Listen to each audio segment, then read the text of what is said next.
चलिए हम आज आपको सैर सपाटे पे लिए चलते हैं। अजी जनाब, विदेश नहीं बल्कि महाराष्ट्र के नवी मुंबई के सैर पर।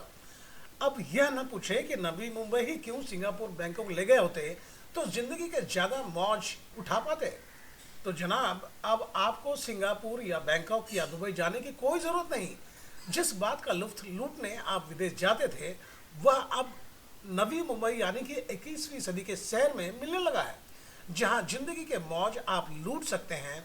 नवी मुंबई की बात की जाए तो अब नवी मुंबई मौजगाह यानी कि अय्यासी का अड्डा बनता जा रहा है, जहां शाम के बाद आम के साथ साथ खास भी मौज में शामिल होकर जिंदगी का मौज लूटते नजर आते हैं।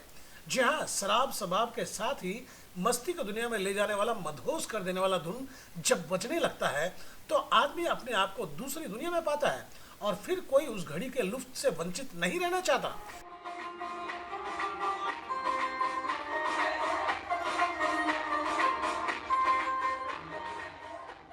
क्योंकि मदहोश कर देने वाली हसीनाओं के जलवे आदमी को दीवाना बना देती है। उनके अदा के आप कायल हो जाएंगे, उसके बाद आप मदहोशी के गिरफ्त में होंगे और फिर आप उस मदहोशी में सब कुछ लुटाकर यह महसूस करेंगे मानो बहुत बड़ी जंग जीत लिए। जनाब, ख्वाबों का वह मंजर आप ताउम्र नहीं भुला पाएंगे। जाम के छलकते ही आदमी सुरूर में जब पहुंच जाता है, यकीन जानिए तब जो नज़ारा देखने को मिलता है वह हैरान कर देने वाला होता है। हसीनाओं पर आशिक रुपये उड़ाते हैं ठीक उस तरह जैसे रद्दी कागज के टुकड़े फेंक रहे हो। जिस दौलत को आप तिजोरी में बंद रखना चाहते हैं वही दौलत यहाँ हसीनों के कदमों में गिरी होती है और हुस्न की मल्लिका उन दौलतों को अपने पैरों तले रौंद रही होती है और हुस्न के जलवे बिखेरते नजर आती है। तब आशिक उसके एक एक जलवे के लिए कागज के टुकड़ों को उसके अदा पर लुटाते रहते हैं। अब आपको लगेगा हम फिजूल की बातें करें, तो चलिए अब हकीकत दिखाई देते हैं। रंगीन रात और रंगीन रोशनी और मदहोश कर देने वाला जलवा देखें।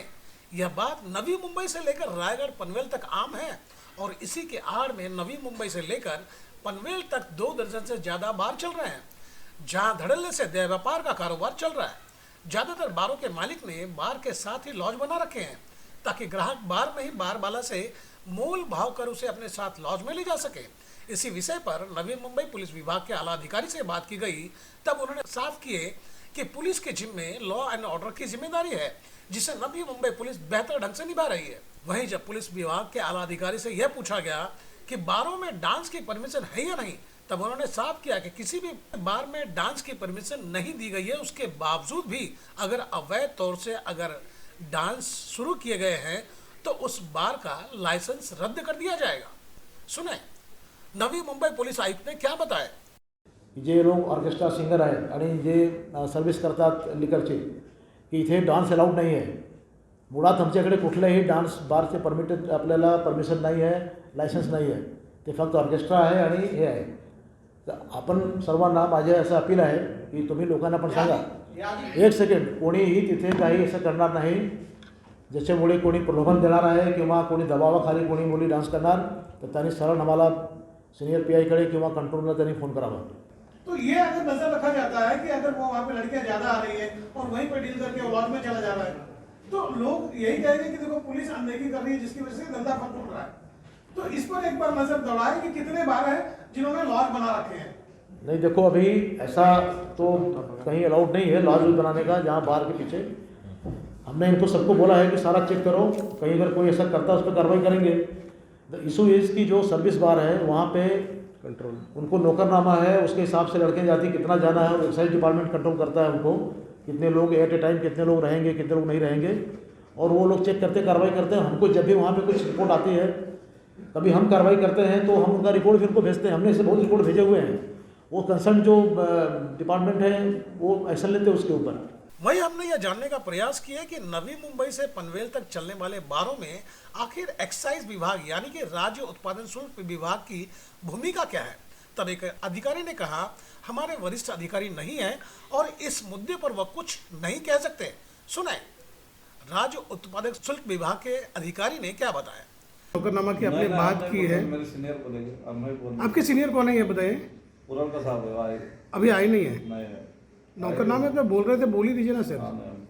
आपका शुभ नाम सर बताएं। गायकवाड़ है। तो गायकवाड़ जी, आप इस विषय पे बिल्कुल नहीं बोलेंगे।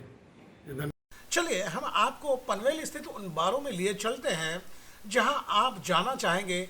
तो यही वो रास्ता है जहां से आप आराम से उन बारों में पहुंच सकते हैं। यही वो पुराना रास्ता है जो मुंबई से पुणे को जोड़ता है। यही वो मार्ग है।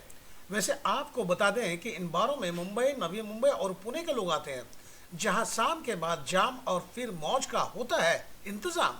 तो जनाब, अब मुझे लगता है कि आपको बहुत कुछ काम की और आराम की जगह की जानकारी हासिल हो गई है। हमारे साथ सफ़र करने का आनंद आया होगा। आप चाहते हैं कि जीवन के आनंद का और जानकारी आप तक पहुंचे तो आप कमेंट बॉक्स में लिख भेजें। वैसे आपकी इच्छा हो रही हो वंस मोर, तो जनाब लीजिए लुफ्त रंगीन रोशनी का और सिस्टम को ना कोसे, क्योंकि नागरिकों के जेब और इच्छा पर निर्भर है कि आप 300 रुपये का बियर 2000 में खरीद कर पिए। कौन रोकेगा? यह नवी मुंबई है मेरी जान, कर लें अपनी पहचान। यह जलवा जाते जाते देख लें ताकि रंगीन जिंदगी कैसी होती है उसकी याद आपके जहन में सदा ताजा रहे।